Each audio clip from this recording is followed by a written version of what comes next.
Rare earth elements REEs, Bharat इसके reserves के हिसाब से अगर हम देखें तो वैश्विक लेवल पे तीसरे पायदान पे है। पहले पायदान पे चाइना, फिर ब्राजील, फिर इंडिया। करीब करीब 7 million metric tons rare earth elements के भारत में पाए जाते हैं। पर जब हम ग्लोबल प्रोडक्शन की बात करते हैं रेयर अर्थ एलिमेंट्स या मिनरल्स की, तो उसमें भारत का योगदान 2% से भी कम है। इसका क्या इंप्लीकेशन हो सकता है, स्पेशली जब हम बात करते हैं हाल ही में जो रिलीज हुआ विक्रम माइक्रोचिप्स। तो क्या विक्रम माइक्रोचिप्स का फ्यूचर अब कटघरे में है, क्योंकि भारत अपने रेयर अर्थ एलिमेंट्स को ठीक से एक्सट्रैक्ट और प्रोसेस नहीं कर पा रहा है। इसी को समझने और समझाने के लिए स्टडी IQ की तरफ से मैं प्रस्तुत हुआ हूं, भुवन झा। सबसे पहले दोस्तों नजर डालते हैं कि आखिरकार रेयर अर्थ एलिमेंट्स होते क्या हैं। तो कभी आप अगर पीरियोडिक टेबल खोल के देखेंगे तो वहां आपको दिखेगा एक लैंथेनाइड सीरीज। ये रहा लैंथेनाइड सीरीज आपका, जिसमें 15 ऐसे एलिमेंट्स हैं और साथ में 2 और जोड़ लीजिए, स्कैंडियम और यट्रियम, यानी कि टोटल 17 एलिमेंट्स हमारे रेयर अर्थ एलिमेंट्स की श्रेणी में आते हैं। पर आखिरकार इनको हम रेयर कहते क्यों हैं, सवाल यह भी उठता है। तो ध्यान रखिएगा, इसमें रेयर का मतलब यह नहीं कि यह आसानी से मिलता नहीं है। In fact on the opposite, rare earth elements बहुत आसानी से मिल जाते हैं। पर मुद्दा यह है कि जहां पे ये मिलते हैं वहां पे इनका कॉन्सेंट्रेशन बहुत कम होता है। यानी कि जब आप उसके ओर को निकालोगे और प्रोसेस करके उस एलिमेंट को, उस मिनरल को निकालने की चेष्टा करोगे तो उतना नहीं निकलेगा। जिसके चलते होता क्या है कि इसका फाइनेंशियल वायबिलिटी, यानी कि कोई भी कंपनी अगर इतना सारा पैसा निकाल के रेयर अर्थ एलिमेंट्स का ओर को एक्सट्रैक्ट कर रही है, प्रोसेस कर रही है, तो आखिरकार उसको प्रॉफिट तो होना चाहिए ना, पर प्रॉफिट नहीं होता है। इसीलिए इनको रेयर कहा जाता है।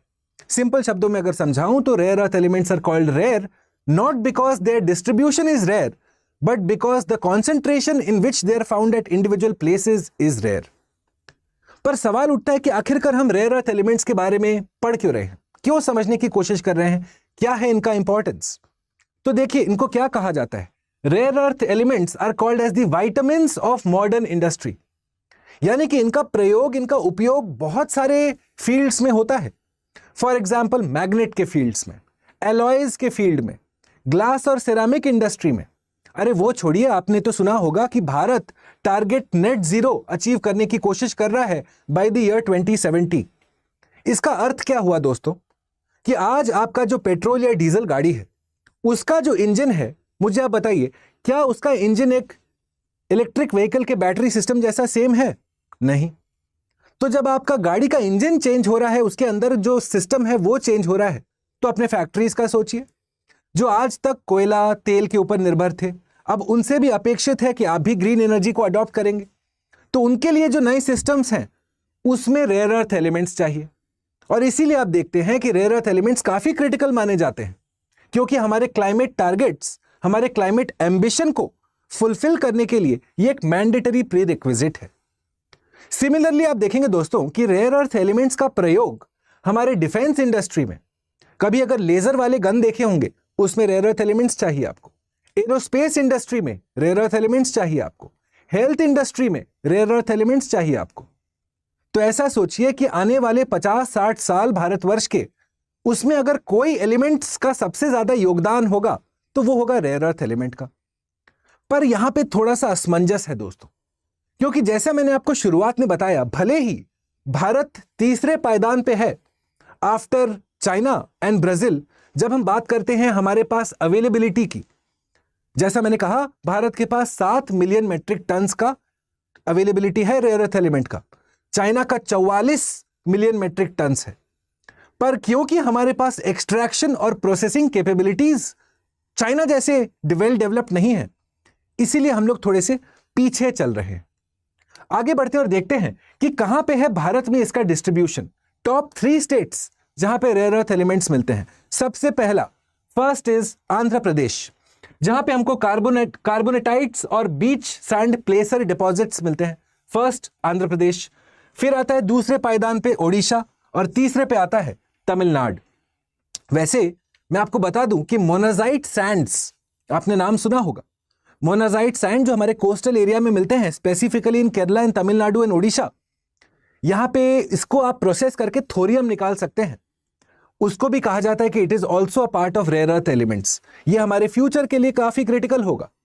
यह भी आपको पता होना चाहिए कि जब हम थोरियम के एक्सट्रैक्शन की बात करते हैं और उसके पेटेंट्स की बात करते हैं, जो टेक्नोलॉजी हम लोग डेवलप कर रहे हैं, तो भारत उस पर नंबर 1 है वैश्विक स्तर पे।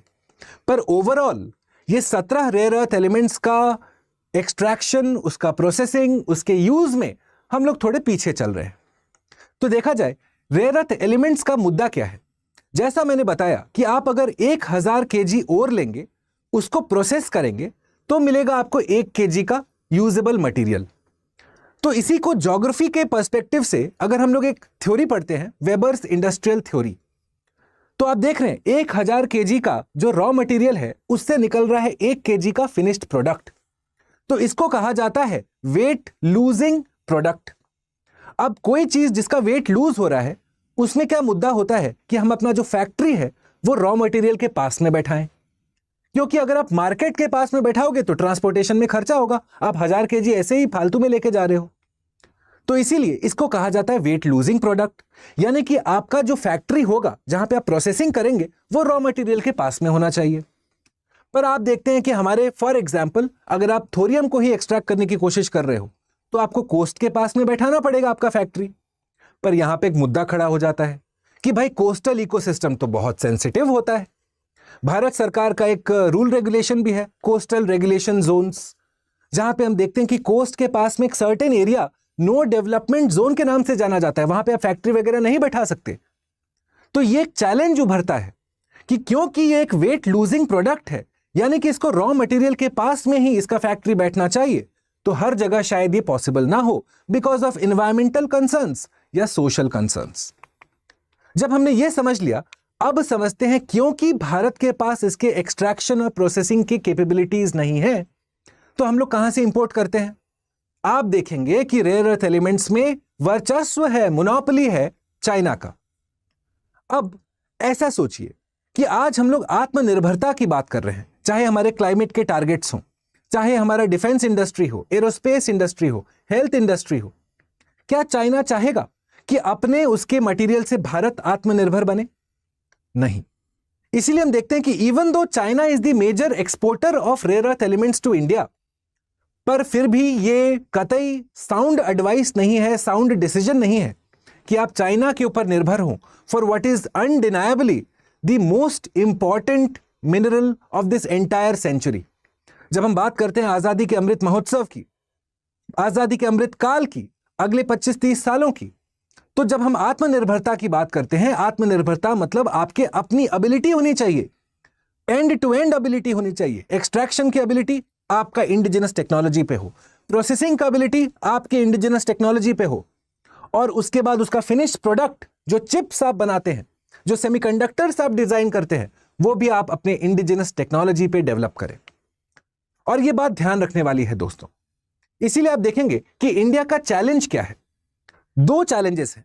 पहला तो हमारा एक्सट्रैक्शन प्रोसेसिंग कैपेबिलिटी बहुत खराब है। दूसरा, भारत के परिप्रेक्ष्य में इस पे थोड़ा नजर डाला जाए। India's REE reserves are skewed towards light rare earth elements, LREEs, यानी कि रेयर अर्थ एलिमेंट्स भी अब 2 प्रकार के होते हैं, लाइट रेयर अर्थ एलिमेंट्स और heavy rare earth elements. Bharat में कौन सा ज्यादा मिलता है? लाइट रेयर अर्थ एलिमेंट्स, जिसका कहां प्रयोग है? इंडस्ट्रियल एप्लीकेशन में। But what about heavy rare earth elements? तो आप हेवी रेयर अर्थ एलिमेंट्स का आप देखते हैं it is used in defence, in hi-tech, in strategic purposes. वो हमारे पास नहीं है और यही हम इंपोर्ट करते हैं चाइना से। And then going back to my further point कि क्या ये दक्षता है, क्या ये is it common sense to rely on China? That is my question I want to put forward to the audience.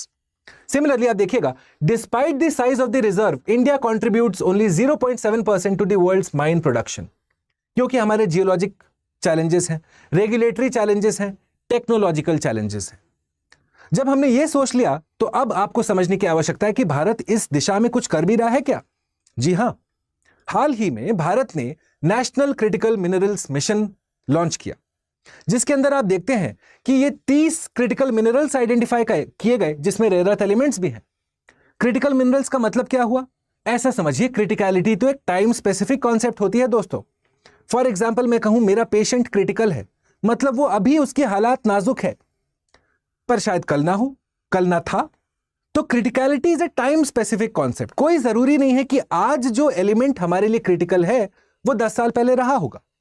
पर अब जब आप देखते हैं कि आपके क्लाइमेट टारगेट्स हैं, इंडिजिनस डिफेंस प्रोडक्शन भी करना है, आपको हेल्थ में भी आपको इन्वेस्टमेंट करना है, टेक्नोलॉजी भी डेवलप करना है, तो आपको इस तरीके के क्रिटिकल मिनरल्स चाहिए होंगे।